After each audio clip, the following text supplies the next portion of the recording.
Learn more on BBC Bitesize. BBC Sounds. Music, radio, podcasts. Hello and welcome back to the Bitesize GCSE History Podcast. In this series, we go over some of the key facts and exam skills for your history GCSE on Elizabeth I. I'm Anushka Lewis. And I'm Alice Loxton. In this episode, we're going to be looking slightly further afield. When Elizabeth became Queen, England's religion was Protestant and Spain's religion was Catholic. But despite this, the two countries were on okay terms. At the time, Spain was the most powerful country in the world. They had an enormous navy of large ships, so it was important to keep the relationship friendly. But over time, tensions built up, which led to Spain invading England.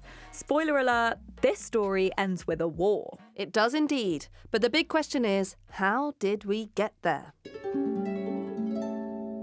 The most obvious tension between Spain and England was religion. And there was evidence that Spain had been involved in plots to overthrow Elizabeth, which we explored last episode. Head to the BBC Sounds app and search for the Bitesize History Podcast. So, why else might Spain have wanted to start a war with England? Well, there was that failed marriage proposal. Oh, yes. King Philip II of Spain had really wanted to marry Elizabeth, even though he'd been already married to Elizabeth's sister, Mary I. Yikes. Elizabeth had said no to his proposal, though. And Philip was also pretty annoyed about all of the, piracy. Who are? There were plenty of English pirates who would sail around the world, stealing from Spanish ships and plundering their treasures. Elizabeth was all for it. She believed that it could open up trade routes for England, and she openly encouraged it. And one of the most famous examples was Sir Francis Drake. He was the first Englishman to sail around the world. Elizabeth had a soft spot for him. He brought her back gold, silver and jewels from his travels. And all of this loot was stolen from Spanish ships. So you can probably understand why King Philip would have been quite so angry. Traditionally, Spain and England had maintained an alliance, and so they united together against their common enemy, France. However, France was preoccupied. It was busy dealing with a civil war at home, and so it was unlikely to invade anyone else. So Spain had less need for this friendship, for this alliance with England. And then it gets worse. The Spanish controlled a country called the Netherlands, whose people are Dutch. And in 1566, groups of Dutch Protestants began the Dutch Revolt, which was a great rebellion against Spanish control.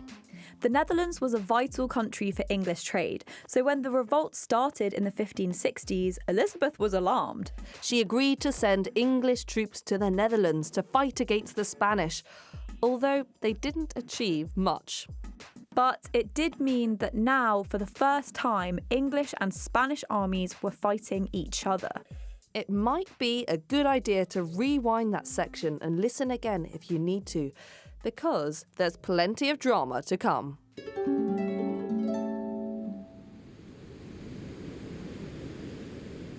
Let me set the scene. It's now the 29th of July, 1588. An English captain has just spotted a fleet of armed ships in the distance. They're sailing towards England and they look like they're sailing in a crescent formation. Perhaps like a crescent moon or a delicious croissant. Tasty. King Philip of Spain had decided to invade England and try to overthrow Elizabeth. It's the beginning of the Spanish Armada, which was the name of Spain's fleet of ships sent into battle. England knew the attack was coming and they needed to prepare. Elizabeth appointed Robert Dudley to be in charge of their land army. He arranged for Elizabeth to come to Tilbury, a town in Essex on the Thames, to announce his appointment and rally the troops. It was the 9th of August, 1588, and Queen Elizabeth delivered a speech to her troops, which would go down in history. Let's hear an extract from her Tilbury speech, read by an actor. I know I have the body of a weak and feeble woman, but I have the heart and stomach of a king, and of a king of England too. And think foul scorn that Parma or Spain, or any prince of Europe, should dare to invade the borders of my realm, to which rather than dishonour shall grow by me, I myself will take up arms. I myself will be your general, judge, and rewarder of every one of your virtues in the field. It's an interesting speech. I mean, what do you make of her calling herself a weak and feeble woman? Yeah, that bit really stood out to me. I'm not sure I'd describe her that way, especially based on what we've learned about her so far. I think perhaps what's going on here is that she's proving to people that she can be both the pure and feminine queen they expect her to be, but also the strong ruler that they need her to be at this dramatic moment. So, what actually happened during the Spanish Armada? Well, it wasn't smooth sailing for the Spanish, let's put it that way. They left Lisbon on the 28th of May 1588, but immediately they hit storms.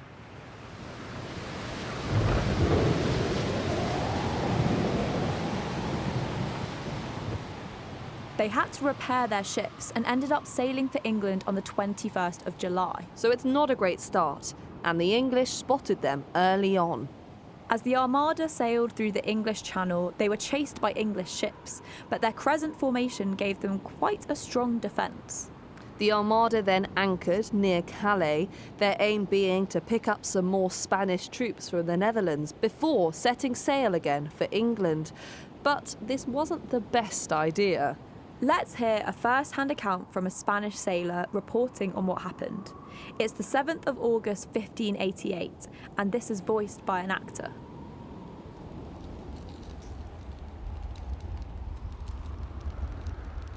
During the night, the 8 ships filled with fire advanced in line. They came drifting towards our fleet with the most terrible flames that may be imagined.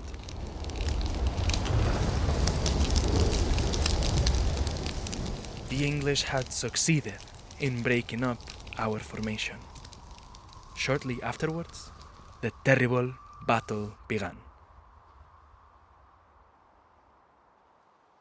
It all sounds pretty terrifying. Clearly, the English were using tactics to create fear, which led to all of this chaos and damage. As that sailor said, the English sent in fire ships to attack the Armada. These were wooden ships, they were filled with tar, gunpowder and loaded cannon.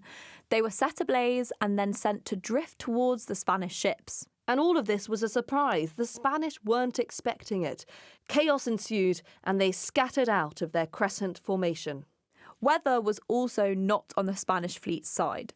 Wind blew them towards dangerous sandbanks where the English continued to attack, causing significant damage. Following this chaos, the depleted Armada headed back to Spain.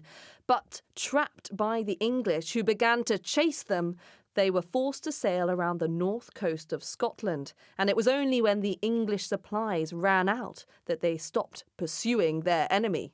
Left alone in the rough Scottish seas, the Spanish met even more storms. Thousands of sailors drowned. For a useful breakdown of the Spanish journey, head to GCSE History on the BBC Bitesize website. It was a disaster for the Spanish. They lost about 20,000 men and 51 ships in total. That's almost half of the ships they started with. By comparison, England lost 100 men, although thousands more did die from illness in the weeks following. So, a pretty bad result for the Spanish. And let's have a little think about the reasons for Spain's defeat. It might be worth grabbing that pen and paper again, and let's tick these off together. Number 1, leadership. Spain had a poor commander. It was the Duke of Medina Sidonia who led the Spanish fleet.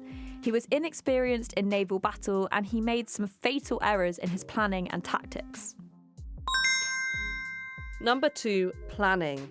Their plan relied on picking up lots of extra soldiers, but in practice, this never even happened. Number 3, Spanish tactics. The Spanish were more prepared for land battles than naval ones. The Spanish ships were very large, ideal for carrying men, but not very quick or nimble. Number 4, English tactics. The use of fire ships and cannons was suitable for naval warfare, and the English ships were smaller and faster. And number 5, the weather.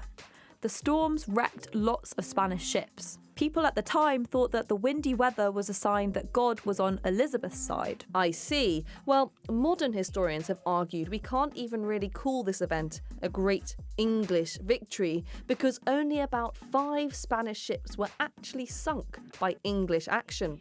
But whatever you think, we can't deny that England had won and Spain had lost.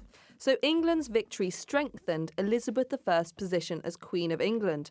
We know she had faced questions over her legitimacy and there were plots to overthrow her, so this victory improved her reputation as a strong ruler.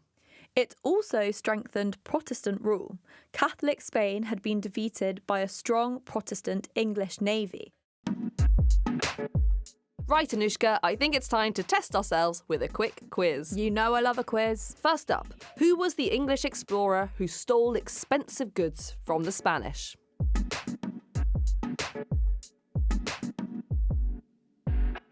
The answer is, of course, Sir Francis Drake. His travels were encouraged by Queen Elizabeth, but he greatly angered King Philip II of Spain, and this was one of the motives for the Spanish Armada. Next question, what's the name of the famous speech Queen Elizabeth delivered to her troops before they set sail?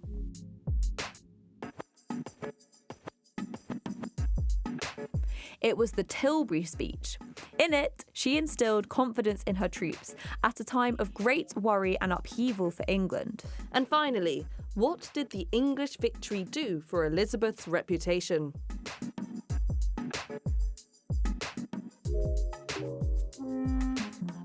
It strengthened her position as a queen. She seemed like a strong ruler, and it improved the legitimacy of her religion, Protestantism. Thank you for listening to this episode of the Bitesize History Podcast. There's loads of other History GCSE series, which you can find by searching for Bitesize on BBC Sounds. Next time, we're exploring Elizabethan culture and the Golden Age. Can't wait! See you next time, Lizzie Legends. Bye!